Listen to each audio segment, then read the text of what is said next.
Coming up on Market Shares, travel has been snarled at one of the world's largest airports, Heathrow International in London. What happened that caused this disruption, and when flights will be taking off once again. And following Minnesota Governor Tim Walz's comments, Attorney General Pam Bondi declares Cybertruck attacks domestic terrorism. How Tesla shareholders are responding. And an exclusive interview with iGEM SU President Samantha Fernandez, how the new Biotechnology Club is providing students with startup experience. Hold on to your wallets because Market Shares starts right now.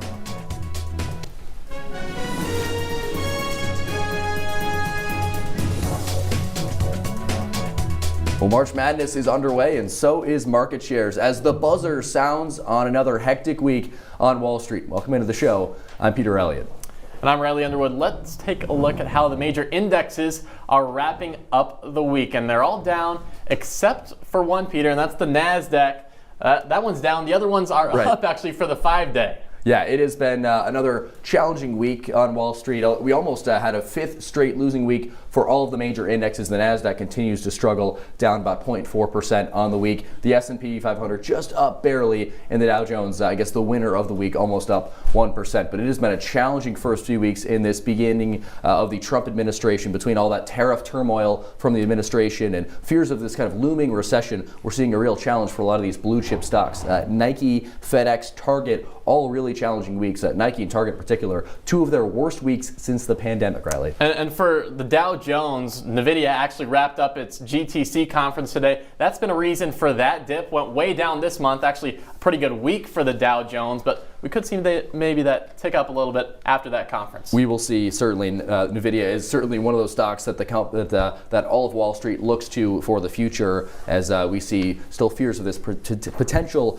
looming recession. A lot of alarm bells being rang across the industries. Well, let's move on to our first market mover of the week. It is Allstate, that company in good hands this week because it is in the green here, up about 0.22%. Riley, this is a company that has really led the insurance market. So sure have. They did really well yesterday. It set it up to drop just a little bit, but not too much. They've actually announced a $1.5 billion share repurchasing program. That's something that could increase some value. And really, this year has been great for them, plus over 27% from a year ago today. Yeah, an all-time high for Wall Street, up to $212 a share. That's up $50 year over year. It has consistently traded above expectations over the last few months. It has seen a kind of a slight decline in the number of auto insurance policies that is issued, but analysts say they expect that to return to a level. But it's been a challenging year for Allstate and all of the insurance companies, especially after the beginning of the year. We saw those devastating wildfires in California. Allstate reported a $1.1 billion loss. The entire insurance industry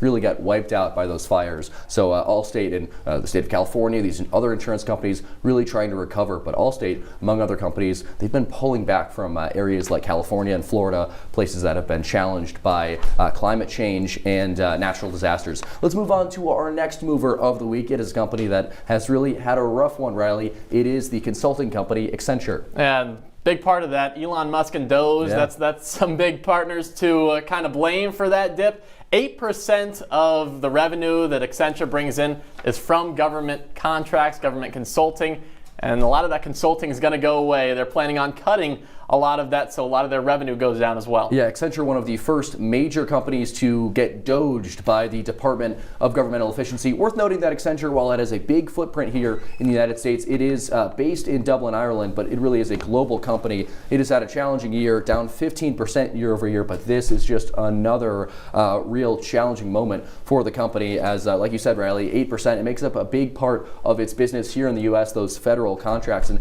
it won't just impact Accenture. You're going to see more companies, especially these consulting companies, be impacted by these cuts as the Department of Governmental Efficiency says it is cutting away at some of these contracts that are not considered mission critical. So we will see for the future what this means for other companies. But not only are they cutting back on these current contracts, but cutting back on future contracts as well. Yeah, we're going to see it in future. This just so happens to be the first one. Big in the Department of Defense, big in the VA. A lot of different sectors in the government that they kind of do consulting for. it's not probably going to happen anymore. Yeah, it will not. We will see what the future is moving forward, but Accenture, a down week. Let's finish with a company that has had a strong one and a strong year so far. It is Darden Restaurants. You might not know that company, but you know its portfolio. You know Olive Garden, green like the logo there, and Longhorn Steakhouse and Ruth's Chris Steakhouse. It is up big this week, trading now at almost $200 a share. And Riley, what's pretty funny about this stock is that actually the company didn't report strong earnings this week, but Wall Street is really, they like the future for this company, Darden Restaurants. Yeah, it went way up this week. Yeah. One reason I think that might be the Uber partnership they have going on. They just wrapped up that setup. It's going to deliver food with Olive Garden, something they hope will boost some sales. That Uber delivery bill, that goes up a little bit too. Everything boosting the money. Yeah, they make a lot more money from these Uber direct deliveries than they do from just curbside pickup. So that's been a good part of that company's business. They've had good luck with that. They've also recently acquired Chuy's Restaurants. That's kind of a chain of Tex-Mex restaurants across the Southwest, about 100 locations there it has acquired. The question here, though, Riley, is how will this company look moving forward, especially with fears of recession?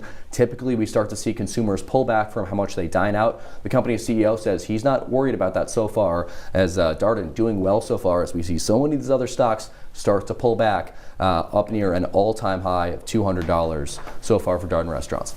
So how about in Syracuse? How are people responding here in central New York? Right. So thank you, Isabella. Interesting stuff. Coming up, iGEM CEO Samantha Fernandez explains how students with startup ideas can capitalize here at SU. Stick with us. Welcome back to Market Shares. Right now we're sitting down with Samantha Fernandez, the CEO of Syracuse iGEM, a biotechnology club providing students with startup experience. Samantha, welcome in. Thanks for joining us. Thank you for having me. We really appreciate you taking the time. Yes, just to start off, tell us a little bit, what is iGEM? Tell us what the organization is about. Right, so iGEM. So how is iGEM impacting more of the broader community at SU, and how is it going to impact students that want to start startups and want to get into business and that type of stuff? Yeah, so. And coming up on Market Shares, a fire at London's Heathrow Airport leaves travelers stranded when Heathrow plans to reopen to travelers when we come back.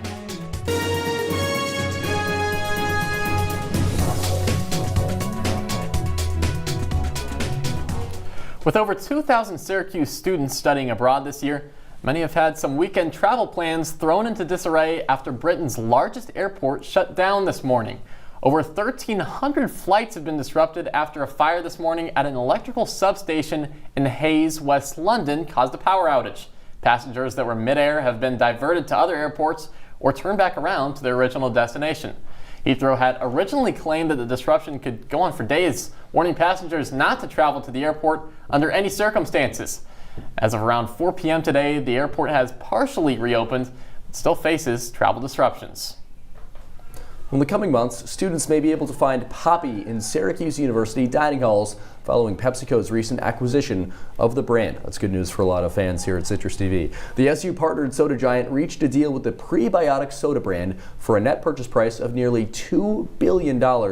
Co-founder of Poppi, Allison Ellsworth, says, quote, "We can't wait to begin this new chapter with PepsiCo to bring our soda to more people, and I know they will honor what makes Poppi so special while supporting our next phase of growth and innovation." Yeah, Poppi, I've never tried that. While Syracuse University raised tuition by nearly 4% this academic year, maybe for some more Pepsi, other institutions are working to lower student costs. Harvard University has announced this week it will be offering free tuition to students from families earning under $200,000 a year. The move enables 86% of U.S. families to qualify for Harvard's financial aid. BMW is preparing to take $1.1 billion earnings hit due to new tariffs on China and growing tensions between the U.S. and the European Union. The company is expected to make a profit before taxes, but will likely fall short of the 8% margin in their automotive division. On an earnings call this week, the company shared they will be taking measures to avoid tariffs as much as possible, and they are open to the idea of moving some manufacturing to the U.S. The German company still expects a solid market development in the U.S. and Europe. At Southwest Airlines, bags, no longer fly free. That's a big change. The historically low-cost airline will be ending its decades-long policy, allowing customers 2 free check bags per flight. The company says check bags will still come free for customers who hold its credit card, bought a business class ticket, or hold the highest status on Southwest's rewards program. But the move comes as a result of serious investor pressure to boost profit and revenue. The airline estimated that instituting bag fees would bring in about $1.5 billion in revenue, but there's a cost. Analysts believe the airline could suffer almost $1.8 billion in lost business from customers who only choose to fly Southwest because of that free bag policy. The company's stock rose 9% on Tuesday, but we'll have to wait for the long-term implications.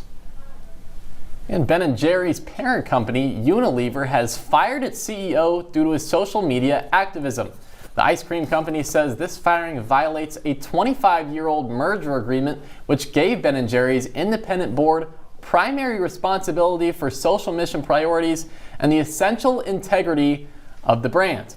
In an amended complaint filed in New York on Tuesday, Ben & Jerry's accused Unilever of censoring their posts, which Unilever has since filed a motion to dismiss. Unilever put out a statement saying, over time, the social mission of Ben & Jerry's shifted, but in recent years it has come to a head as Ben & Jerry's seeks to advocate for one-sided, highly controversial, and polarizing topics that put Unilever, Ben & Jerry's, and their employees at risk. From moose tracks to train tracks, more C-suite shuffling. Amtrak CEO Stephen Gardner has announced that on Wednesday he will be stepping down from his position after 16 years. The major announcement comes amidst calls from the Trump administration to improve the rail system as Amtrak scrambles to comply. Just a few weeks ago, Elon Musk said that the for-profit, government-owned company should be privatized. Amtrak says the rail service the Trump administration wants to see will require years of federal funding to actually see. Amtrak President Roger Harris will likely be taking over the duty until the position can be filled. And coming up, March basketball season causes madness for the U.S. economy and lost productivity. But if you have this team on your bracket, you may be wishing for a round 1 victory.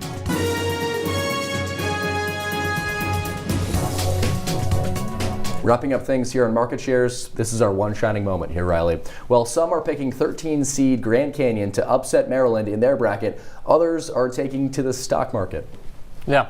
Grand Canyon Education is a publicly traded education company. It currently provides services to universities, including Grand Canyon, who takes it to the court in just a couple minutes. So, Peter, I don't know, should I put a bet on Maryland? Should I go with the Terps? Or should I start buying shares for Grand Canyon? It's a good question. It could be a safer bet, actually, to go to the stock market. Grand Canyon trades under LOPE, short for Antelope, their nickname. It trades at $170 a share. That has risen steadily over the last few months, over the last few years. That actually might be a safer long-term bet than sports betting, if you can believe it, Riley. But I don't know about your parlay game. Maybe you're a good gambler. I don't know. I don't know about that. Grand Canyon stock, it actually took a dip earlier this month because the Department of Education, the cuts that may be happening with that. So that's big in that. But yeah, one thing I know not to bet on, ACC teams in this tournament. I mean, see McNeese State upset Clemson. Louisville goes down to Creighton. And one team that's checking my scores here on my iPad. I don't know if that's what I'm going to be using it for, but Duke's doubling up Mount St. Mary's. I mean, that is just about the only hope that this conference has, Duke doing something in this tournament. But what's funny is that over the course of March Madness, it's a lot of fun for students, people in corporate offices alike, but you see a lot of lost productivity. There's always those stories every year about the millions of dollars lost in productivity because people aren't actually working on their spreadsheets. They're actually checking their brackets, which, by the way, are probably now busted right now. Riley, how's your bracket doing? It's always the first day. You think you have it, then it's cooked. Yeah, that's just what it is. Speaking of ACC decimation, I had Louisville going a long way immediately. Of course, they lose that first game to Creighton. What are we doing here? I feel like I can never figure it out. I don't know. I hate to put you on the spot here, and I hate to bring up bad memories, but you had St. John's going out first round? I did. I like to do a big upset every year, and St. John's is a great story, but I love Omaha as well. And of course, they were competitive through the first couple minutes, and then that became a blowout. So this is why you should never come to me for any March Madness advice. Maybe stock advice, I guess. Maybe we should put some money into Lope or Grand Canyon, but don't come to me for any advice next March.